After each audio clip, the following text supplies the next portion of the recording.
دریائے عشق، بہار عشق، جوش عشق وغیرہ. اب دیکھیے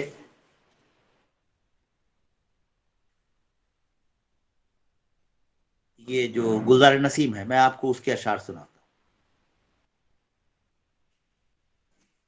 شروع ہی ہوتی ہے وہ مثنوی، ہر شاخ میں ہے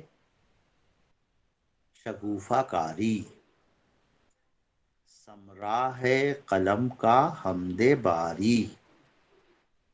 شگوفہ کاری اور حمد باری، قلم کے حوالے سے بات شروع ہوئی. آگے وہ منقبت کا شیء. اچھا اس کے اجزاء ترکیبی ہوتے ہیں باقاعدہ. کیا کیا ہوتے ہیں آپ کو معلوم ہے؟ نہیں معلوم تو ہمیں یاد دلا دیتے ہیں. اور یہ اجزاء ترکیبی گورن ہوتے ہیں اس کی شعریات سے. اور شعریات جو ہے ظاہر سی بات ہے، تو اس زمانے میں دیوان ترتیب دیتے وقت یہ خیال رکھا جاتا تھا کہ پہلے حمد باری تعالیٰ ہو، اور اس کے بعد نعت پیغمبر ہو، اور اس کے بعد منقبت اولیاء اور خاص طور سے منقبت حضرت علی مرتضیٰ ہو، اور اس کے بعد مدح بادشاہ ہو، اور مدح بادشاہ کے بعد تعریف سخن ہو اور اپنی تعریف ہو، اور اس کے بعد آغاز قصہ ہو. یہ مثنوی کی شعریات کا بالکل مسلمہ اصول تھا اور ہے بھی. اب تو ظاہر سی بات ہے کلاسیکی دور تو ختم ہو گیا، اور اب مثنویاں کلاسیکی طرز کی لکھی بھی نہیں جاتی، اب مثنویاں دوسری طرح کی لکھی جاتی ہیں.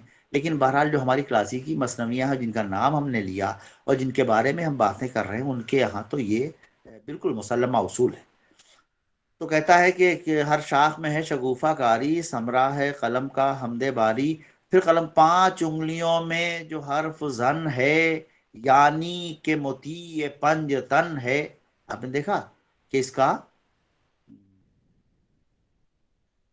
سمرا ہے قلم کا حمد باری، ہر شاخ میں ہے شگوفہ کاری. یہ قوافی کا سلسلہ چل رہا ہے. ایک اس کا ابھی ایک واقعہ سناتا ہوں، بہت ہی کبھی کبھی آپ پر کیسے چیزیں روشن ہوتی ہیں. اس کا لطیفہ سن لیجئے کہ ہمارے دیا شنکر نسیم ظاہر سی بات ہے غیر مسلم تھے، تو ان سے ان کے کسی ہندو دوست نے کہا کہ بھئی آپ تو ہندو ہیں اور آپ نے حمد باری سے یہ مثنوی شروع کی ہے، آپ کو تو حمد باری سے بچنا چاہیے تھا. آپ مسلمان، ٹھیک ہے مسلمانوں کے ساتھ آپ پڑھ لکھتے پڑھتے ہیں اور کرتے ہیں.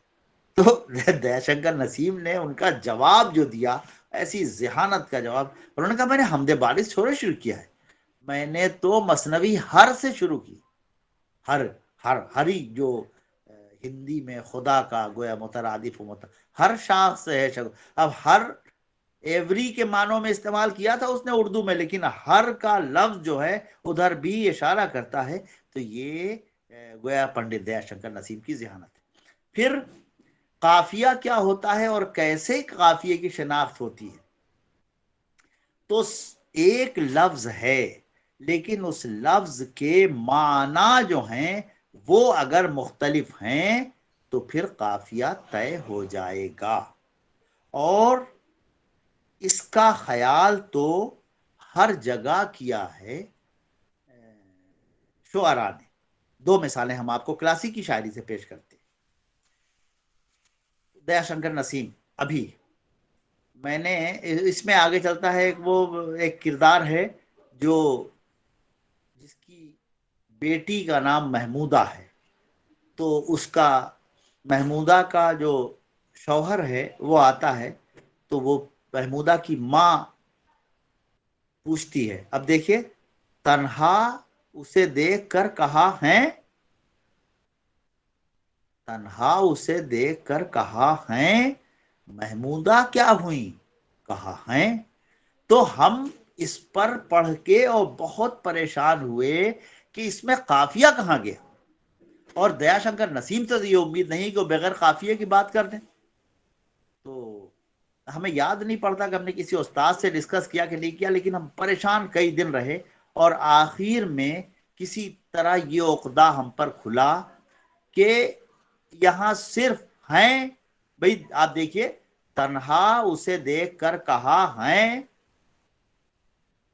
محمودہ کیا ہوئی کہا ہیں، تو کہا اور ہیں دونوں ہو گئے، تو اس میں قافیہ کہاں گیا؟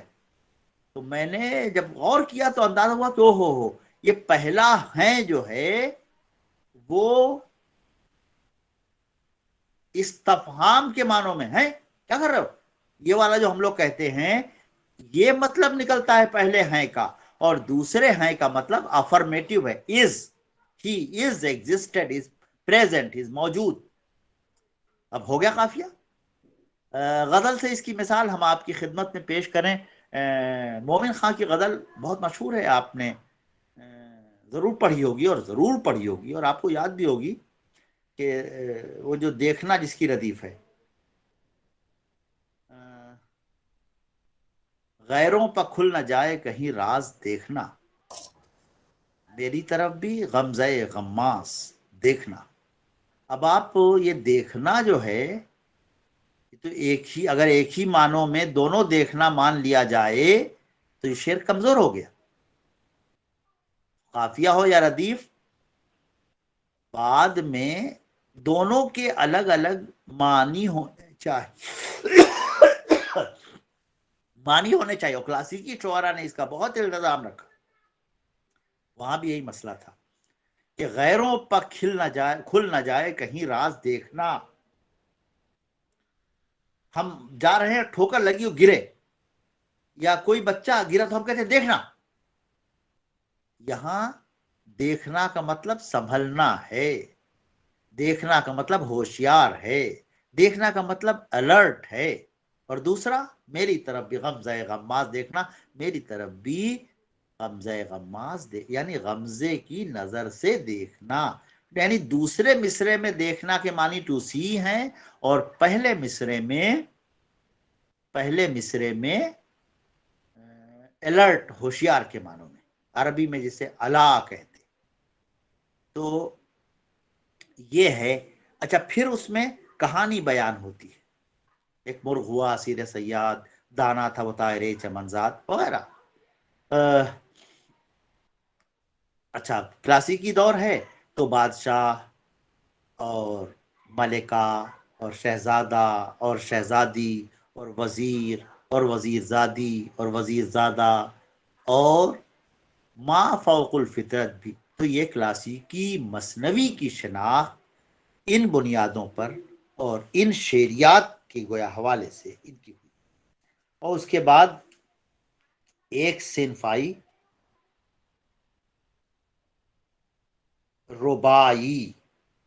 ربائی کے میں کئی چیزیں متعین ہیں. قوافی وزن متعین ہے اور مصرے بھی متعین.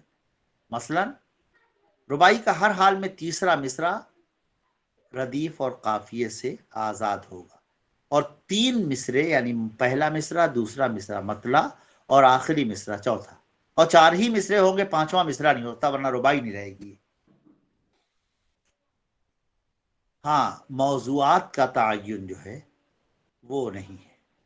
موضوع ربائی کا کچھ بھی، اسی لیے حمدیہ ربائی بھی ہوتی ہے، نعتیہ ربائی بھی ہوتی ہے، حیات سے متعلق بھی ہوتی ہے، موت سے متعلق بھی ہوتی ہے، دنیا کے فانی ہونے سے متعلق بھی ہوتی ہے، دنیا کے خوبصورت ہونے سے متعلق بھی ہوتی ہے، حسن یزداں سے متعلق بھی ہوتی ہے، غضب اہرمن سے متعلق بھی ہوتی ہے. بہت کثرت سے رباعیات ہوتی ہیں اور رباعیات کے موضوعات ہوتے ہیں. اچھا، یہ جو قصیدہ ہے، قصیدے کی 3 شکلیں ہیں. بہت دلچسپ ہے. قصیدے کی 3 شکلیں ہیں.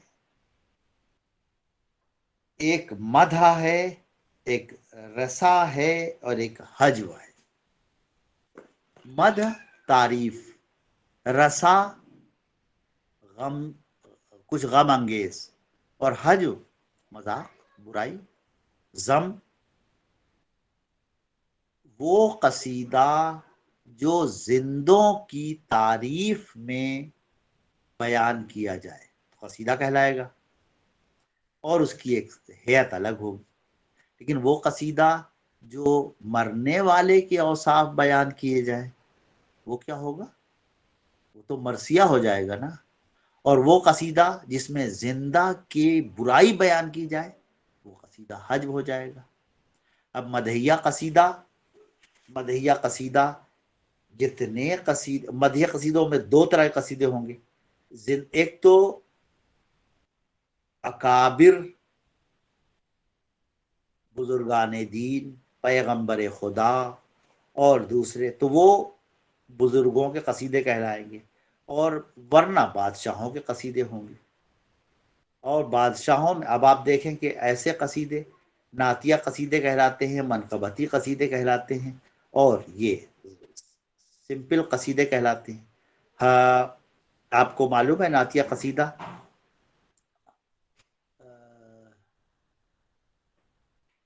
بہت مشہور نعتیہ قصیدہ ہے ہمارے مومن خان مومن کا.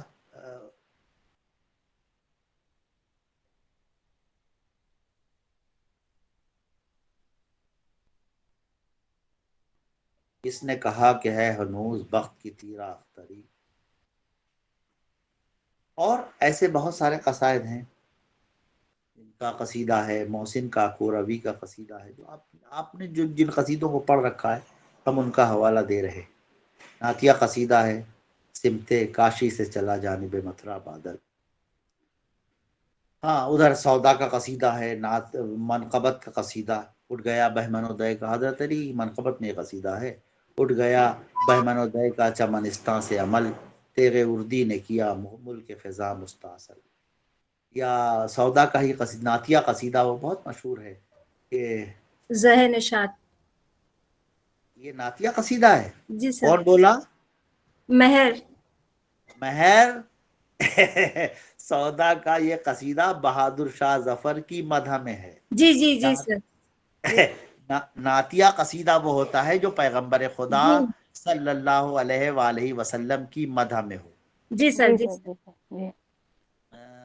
سودا کا قصیدہ ہے کہ وہ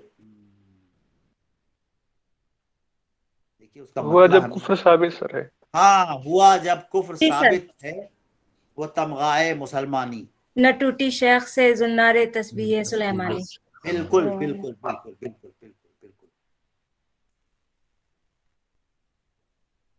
تو یہ قصائد ہیں. اس کے بعد لیکن ان قصائد میں مدح اور تعریف کا ہی سلسلہ ہوتا ہے.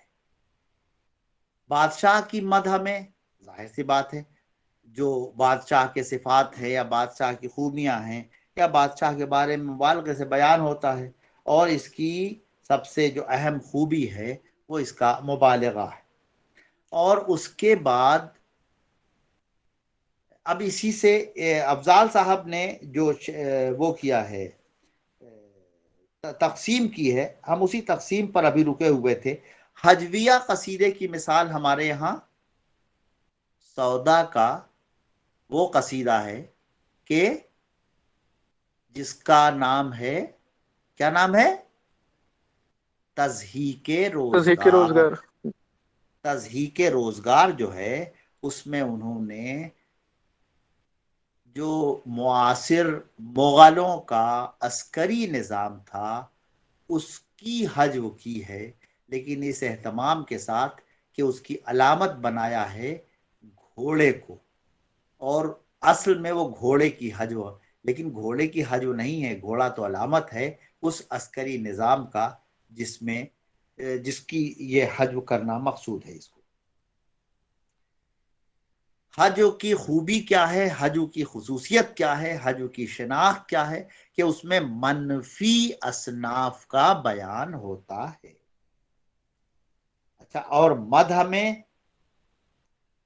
ہیئت کے ساتھ ساتھ مضامین مدح باندھے جاتے ہیں. اب اس کی پھر الگ سے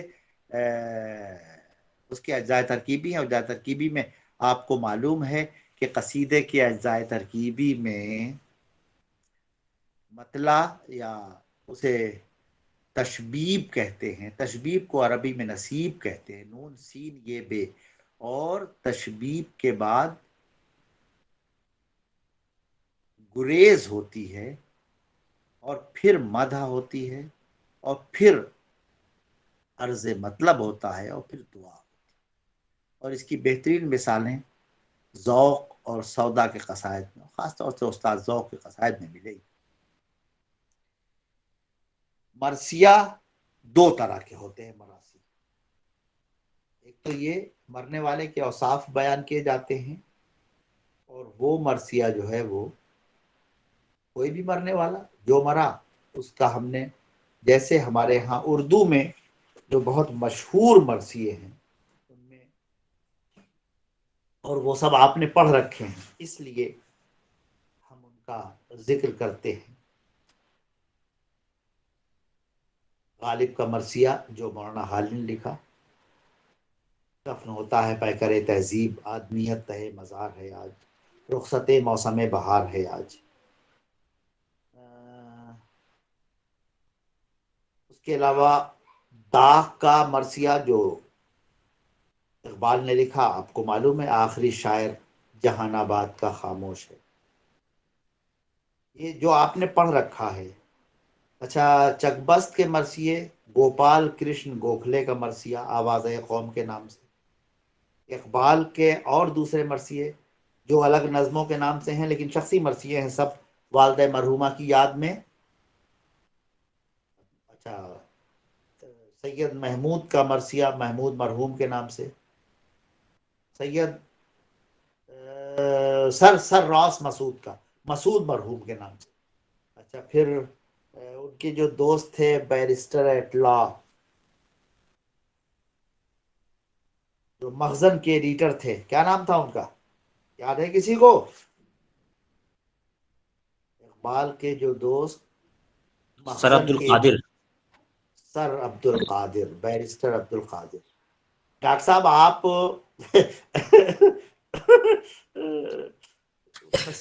سامعین میں نہیں، آپ میرے سرپرستوں میں شامل ہیں.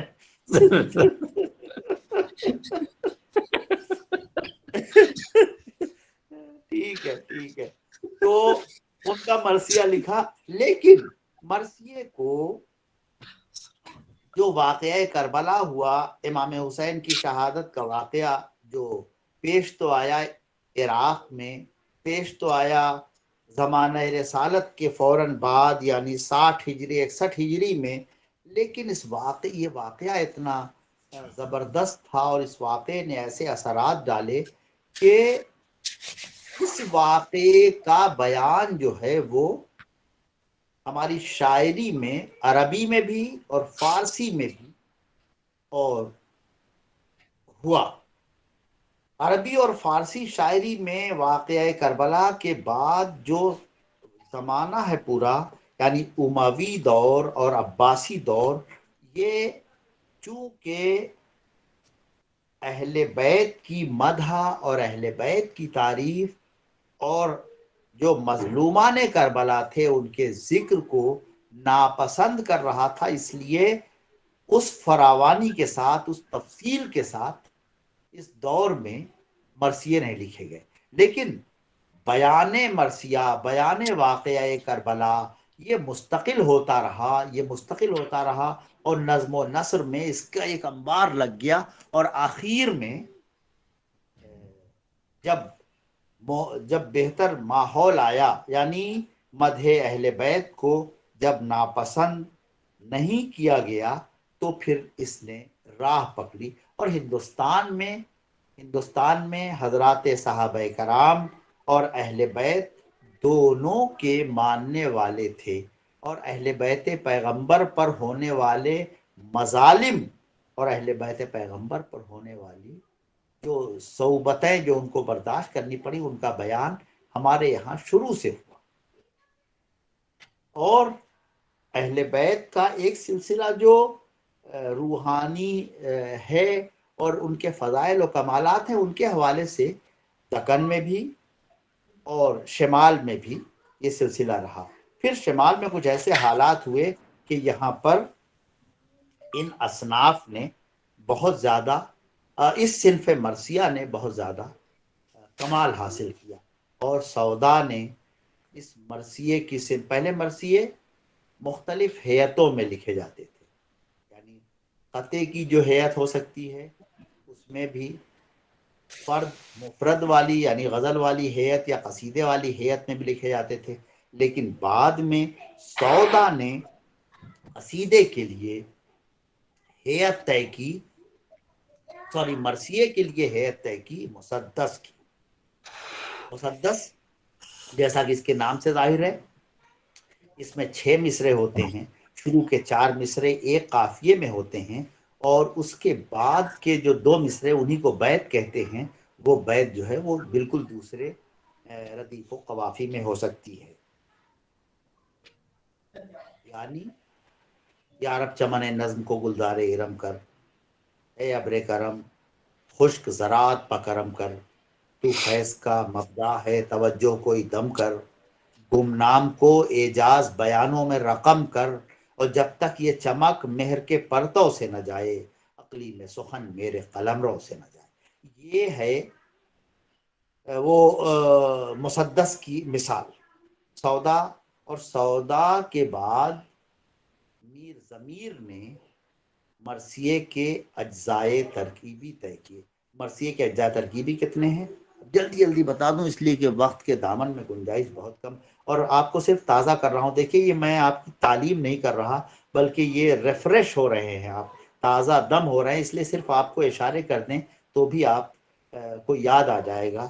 آپ کو معلوم ہے کہ مرثیے کے اجزائے ترکیبی 7 یا 9 ہوتے ہیں۔ کیسے شروع کرتے ہیں؟ کسی کو یاد ہے مرثیے کے اجزائے ترکیبی معید الرحمان صاحب کے علاوہ؟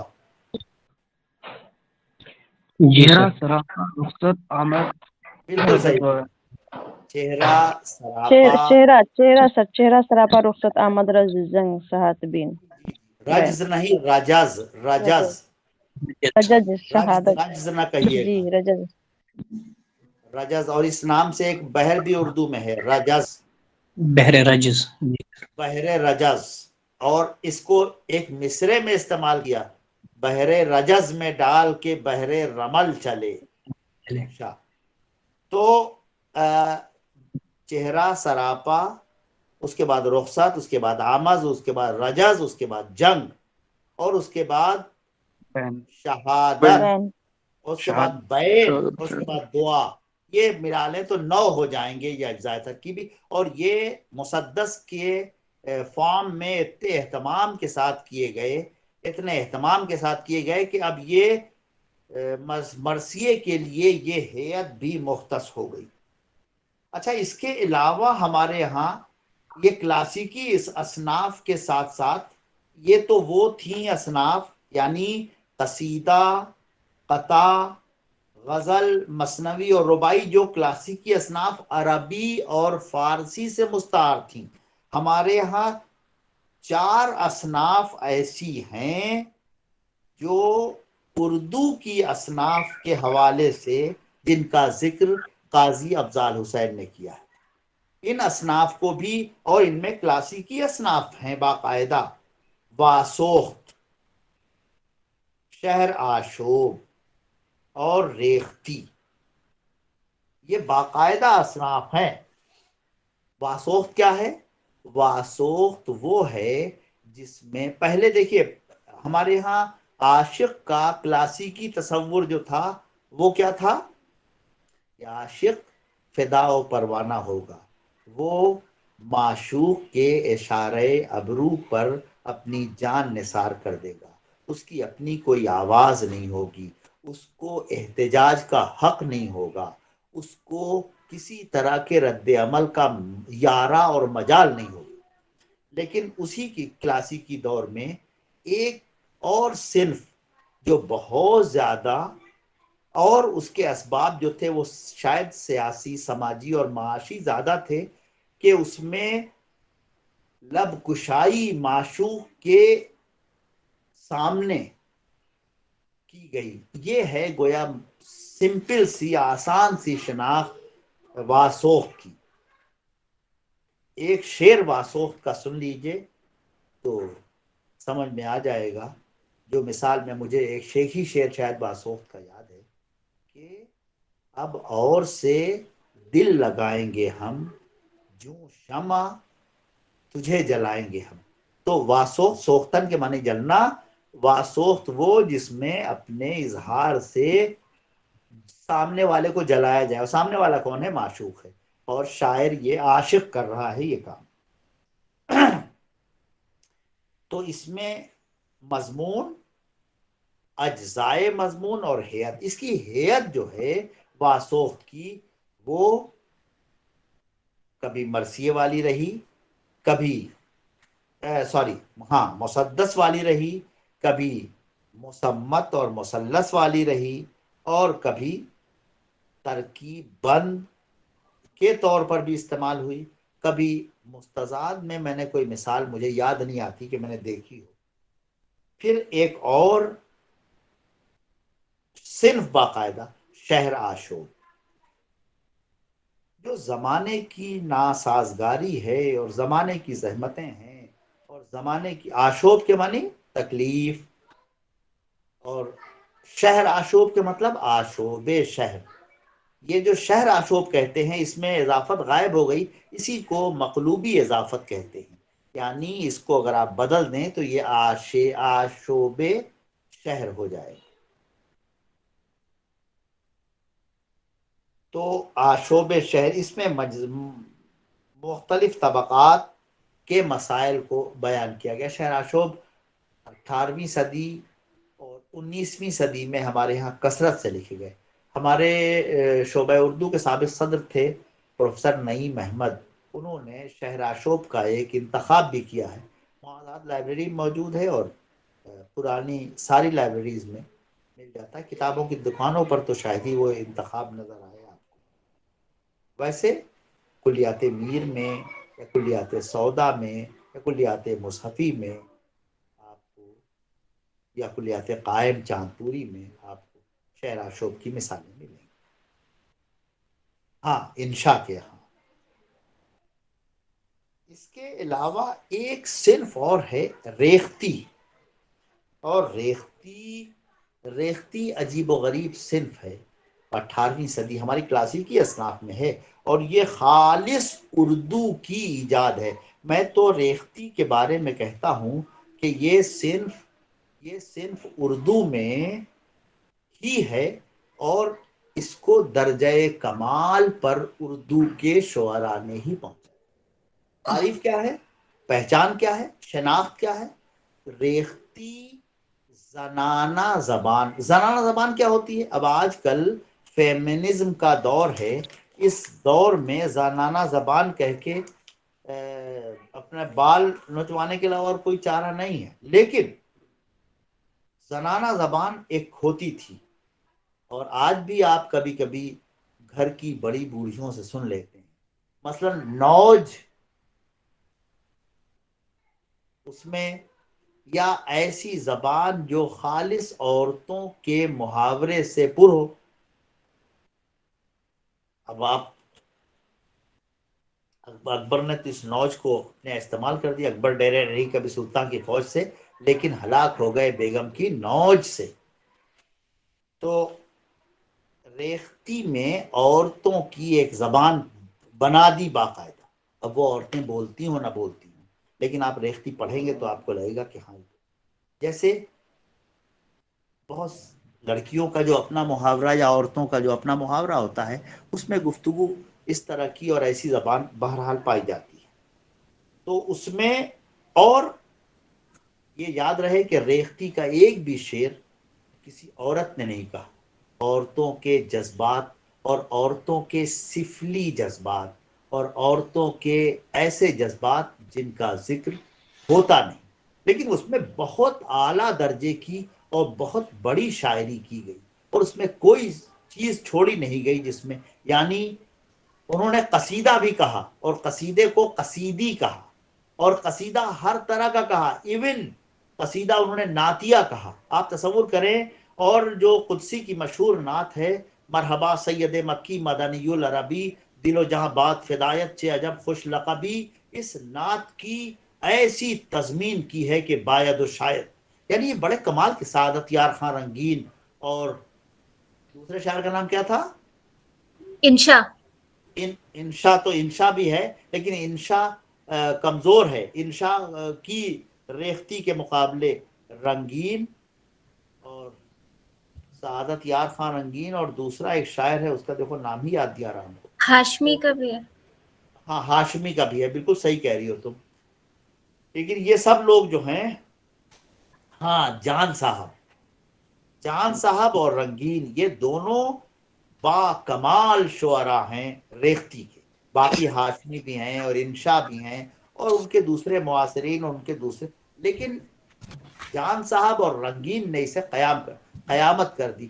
اور سب سے آخر میں لکھنؤ میں ایک شاعر تھے جو 1979 میں جن کا انتقال ہوا، اور ان کے 2 مجموعے ہیں ریختی کے، اور ان کا ایک شعر بہت مشہور ہے. لیکن اب ریختی کا کام یوں ختم ہو گیا جدید دور میں کہ ہماری خواتین نے، پہلے تو مرد شعراء بھی اس کا اہتمام کرتے تھے کہ محبوب کی صنف جو ہے غزل کا، اور اس حوالے سے ہم ایک مضمون کا حوالہ آپ کو دے دیں، اور وہ مضمون بہت پڑھنے سے تعلق رکھتا ہے. وزیر آغا کا مضمون ہے، اردو کی شاعری میں محبوب کا تبدیل ہوتا ہوا تصور. چھوٹا سا مضمون ہے، تنقید اور احتساب جو ان کی کتاب ہے اس میں ہے. تو اس میں آپ دیکھیں کلاسیکی دور میں معشوق تھا، اور معشوق جو تھا وہ امرت تھا. 18ویں صدی میں امرت پرستی کا پورا دور تھا. اور امرت، اب ظفر صاحب نے تو اللہ ان کی مغفرت کرے، انہوں نے آبرو کا کلیات جو ہے مرتب کر دیا تھا بہت اہتمام کے ساتھ. اور آبرو کی ایک مثنوی ہے در آرائش معشوق، اس مثنوی میں معشوق کو کیسے بننا اور سنورنا چاہیے اس پر اس نے گفتگو کی. تو وہ لڑکا ہے جو سنورتا ہے. پھر 18ویں صدی کی جو کتابیں پڑھیے، ایک کتاب ہے مرقع دہلی، آپ نے ضرور پڑھی ہوگی، اور نہیں پڑھی ہو تو ہماری درخواست ہے کہ ایک بار دیکھیے. اس کے ہے تو اصلاً یہ درگاہ قلی خاں کی فارسی تصنیف، لیکن اس کے 2 ترجمے ہوئے ہیں. ایک ترجمہ اس کا نور الحسن انصاری صاحب نے کیا ہے جو دلی یونیورسٹی کے شعبہ اردو سے چھپا ہے مرقع دہلی کے نام سے، اور ایک ترجمہ اس کا خلیق انجم نے کیا ہے اردو میں، جو انجمن ترقی اردو ہند سے چھپا ہے. تو ان دونوں میں آپ مرقع دہلی دیکھیں تو مرقع دہلی میں ایسے کردار نظر آتے ہیں جو کردار امرد ہیں. کچھ وقت کا مسئلہ ہے، وقت آخر ہو تو چکا ٹھیک ہے، میں 2 منٹ میں ختم کرتا ہوں. میں یہ کہہ رہا تھا کہ ریختی ہماری وہ کلاسیکی صنف ہے کہ جس کی شناخت اردو کی البیلی صنف کے طور پر، اور اس کا مطالعہ بطور صنف آپ کریں اور اس کی شعریات اور اس کے حوالے سے تو آپ کو لطف آ جائے گا. اور آخری چیز ہے نظم کا ایک سلسلہ وہ ہے کہ جو نذیر اکبر آبادی کے ہاں ہے، اور ایک سلسلہ وہ ہے کہ لیکن اس میں اتنے تجربات ہیئت کے کیے گئے، اس میں اتنے بحور اور اوزان اور اظہار کے دوسرے وسائل کے حوالے سے تجربات کیے گئے کہ وہ غیر معمولی اور سب سے زیادہ قابل ذکر ہے. لیکن روایتی نظم اسی پیرائے میں اسی طرح صرف اس کی شناخت یہ ہے کہ اس میں مضمون کا تسلسل پایا جاتا ہے، ورنہ ایک مطلع اور اس کے بعد اشعار، مفرد اشعار، سب ہم قافیہ، سب ہم ردیف. یہ کلاسیکی نظم جو نظیر جس کا سب سے بڑا شاعر ہے، اور اس سے پہلے ہمارے ہاں دکن میں آپ سوچیں کہ یہ بادشاہ جو ہے محمد قلی قطب شاہ، اس کی نظمیں اور اس کے معاصر اور اس سے پہلے کے شعراء کی نظمیں جو ہیں وہ موجود ہیں جو ہماری تاریخ کا حصہ ہیں. پتہ نہیں میں آپ کو کتنی باتیں بتا پایا اور میں کچھ کہہ بھی پایا کہ نہیں. دوستو آپ نے دیکھا ہوگا سر نے کس طرح سے نہایت وضاحت کے ساتھ ان مسائل کو تفصیل کے ساتھ پیش کیا. اصناف کی تشکیل کے مسائل کیا ہوتے ہیں اور اس کی تاریخ کیا ہے، سعادت یار خان رنگین سے لے کر کے قاضی افضال حسین، شبلی، حالی، اصناف کی تشکیل، اس کی شعریات اور اس کے اصول،